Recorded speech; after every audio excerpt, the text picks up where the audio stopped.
have some bad news. Dad is not with us anymore. I said Dad has passed away. He's passed away. Dad is gone. Dad's dead. He's dead. No, dead. Dad. He's fine. He sends his love. Laurie Metcalf had a knack for getting laughs on TV's Roseanne. Now she's on Broadway and nominated for a Tony at next Sunday's big ceremony. She's starring in a play that has a very famous prequel, as Rocca now shows us. When a wife leaves her husband, as I am leaving you now, legally, as I understand it, he's absolved from all obligation towards her. When last we left off with Nora Helmer in Henrik Ibsen's 1879 landmark drama A Doll's House, she had had an awakening. Look, here's your ring back. Give me mine.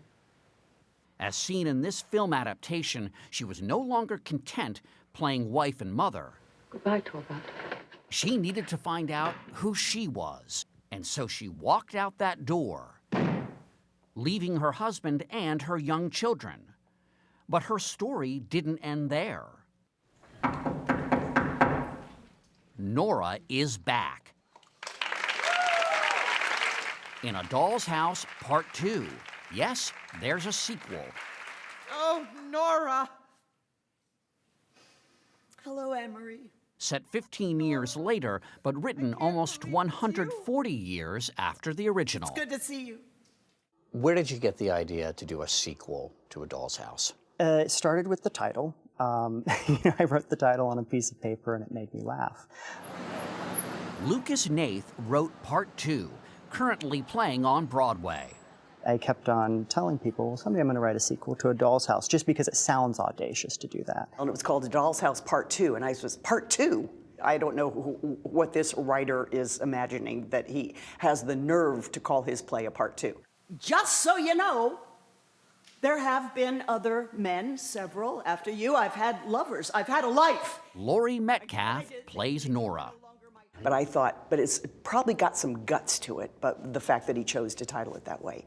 And it probably had some humor to it. If you've ever wanted to get married again, haven't you ever wanted that? No. Not even the possibility? No, Nora, I haven't. You sort of killed that for me. She's right. Unlikely as it sounds for a play about a broken family, there's humor in almost every scene. You don't get angry. Of course I do. Maybe once you Right now I feel angry. Right now. Even intense marital fights like this one between Nora and her estranged husband, Torvald, played by Chris Cooper. You don't act! Constipated. Oh, The word you use to describe him is... Constipated? Yeah. Yeah. I mean, see that coming out of this character's mouth who's in this period costume and in a corset, you know, it's just so funny. Funny is no surprise coming from Laurie Metcalf. Roseanne, I have a problem. You probably know her best from the 1990s sitcom Roseanne, You're rolling a joint after yelling at David for bringing pot in the house? as Roseanne's sister Jackie. And you're doing it all wrong. But Metcalf was dead serious when it came to acting in A Doll's House Part 2 and wrestling with a famously complicated character who made a still controversial decision to leave her family. In this scene, she and her daughter Emmy, played by Condola Rashad, confront that decision together. I actually think in a lot of ways things turned out better because you weren't around. I think I'm better at life because of it. I had a lot more responsibility. I had to deal with some difficult truths about life at an earlier age than you usually have to deal with those types of things. I feel bad for the kids who growing up had the usual life. I feel special. Is it hard to wrap your head around that when you're acting this? Yes, when I'm acting it, and to this day, it's hard for anybody to wrap their head around it, let alone in 1879, when it happened and audiences were so jarred that whole, countries wouldn't even produce the play. Right. It's still really hard to wrap your head around. She closed the door behind her, not knowing if she could even survive. Spoiler alert, not only has Nora survived, She's now a very successful writer. Playwright Lucas Hnath. Take me through the different scenarios you considered for what happened to Nora after that door slam.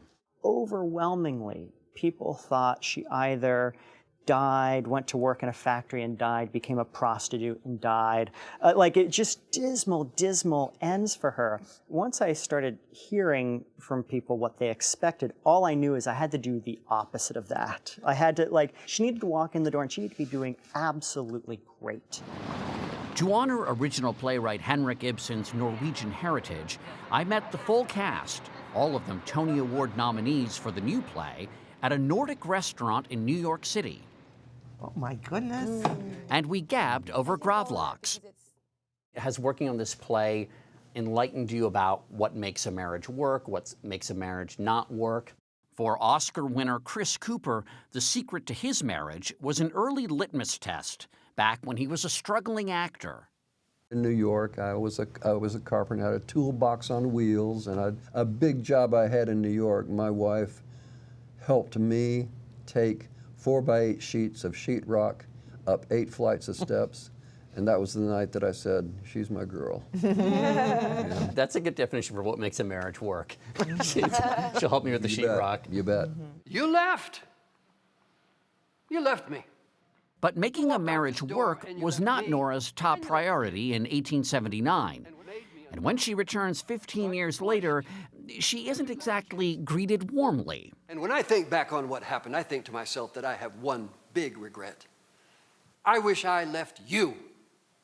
Nora comes breezing back home to get something and not realizing, I think, a lot of the damage that has been done in the 15 years. Each person gets to take their punches at Nora, and they all get to say, this is what you did when you left.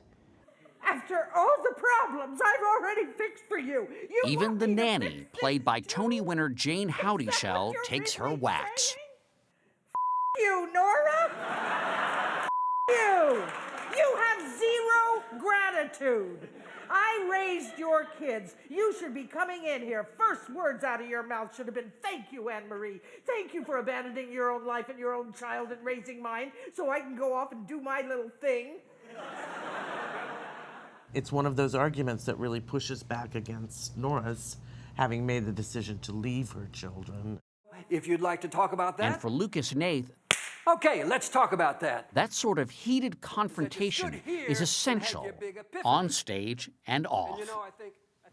This is the kind of play that I think a lot of people leave arguing about. Yes, that makes me happy. I want more argument. I think when you spend an evening hearing these long arguments, it catches, and you go home, hopefully, and start making your own case for why you think what you think.